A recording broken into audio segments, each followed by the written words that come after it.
Assalamu alaikum.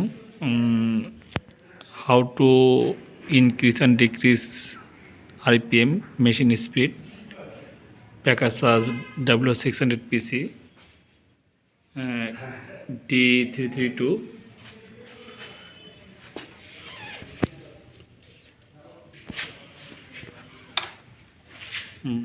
E এবং S চাপ দিয়ে ধরে পাওয়ার অন করতে হবে। অন করবো 81 আসবে, 81 যাওয়ার পরে 90-তে যেতে হবে। 90-তে গেলে 6000 দেওয়া আছে, এখানে যে ভ্যালুটা করব ওই ভ্যালুটাই 1-এ শো করবে। এক্সাম্পল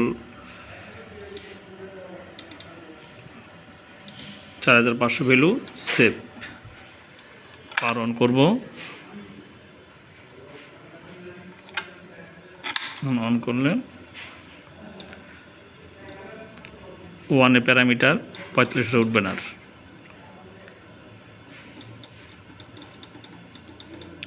1 হলো RPM 45-এর উপর উঠবে না।